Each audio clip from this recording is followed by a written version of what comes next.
26 Julai 2022, 1.2 juta warga China tak keluar. Pada 10 hari bulan 1 baru-baru ni, 3.9 juta pula warga China masuk ke Malaysia.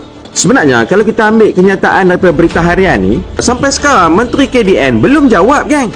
Berapa ramai yang belum keluar, yang belum cop keluar? Ini laporan daripada Jabatan Immigration sendiri. Jadi, mana pi warga China yang berjuta-juta orang yang masuk ke dalam negara kita ni, geng? 15 hari bulan 2 hari tu, ada sebuah kilang yang diserbu. Ada 50 tan peluru hidup, geng. Termasuk kelongsong-kelongsong peluru ni dalam kilang e-waste tu.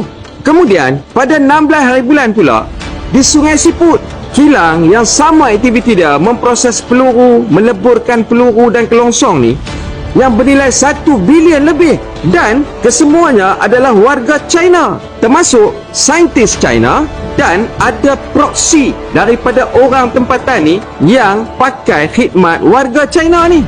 Dan dalam laporan ni mengatakan menggajikan saintis China. Depa ni, geng, nak lebur peluru sampai 50 tan ni nak buat apa, geng? Depa ni, geng, buat kilang haram yang bernilai 1 bilion lebih.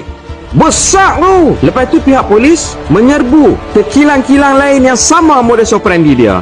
Nilai dia 2.8 bilion lebih, geng. Ini yang kita risaukan dengan kebanjiran pelancong China, dan ada daripada mereka yang menjadi parti pendatang haram tanpa izin di Malaysia ni. Lepas tu mereka buat aktiviti-aktiviti yang membahayakan keselamatan warga tempatan.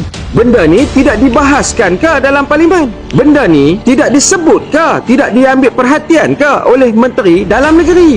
Geng, bahayanya keadaan sekarang ni yang aku nampak. Mereka ni dah boleh lebur peluru, dan mereka seluduk benda-benda yang membahayakan keselamatan kita warga Malaysia ni, geng. Geng, buka mata, geng. Dan ada yang dah ditangkap pun kerana mengedar senjata api dan peluru. Bukan setakat senjata api dan peluru, geng. Mereka ni juga, warga China ni, boleh beli kondo secara cash, geng. Kondo mewah, 8 biji kondo mewah dibeli secara cash dan dibuat pusat aktiviti skamer. Dalang dia warga China juga. Patutlah banyak laporan-laporan mangsa-mangsa yang di-scam. Bila penjawat awam seperti Jabatan Immigration nak kuat-kuasakan peraturan untuk warga China, Menteri Pelancongan pula turun bela pula warga-warga China ni. Jadi, geng, aku cuma nampak betapa lemah dan rapuhnya sempadan negara kita dan keselamatan dalam negara kita sekarang, geng.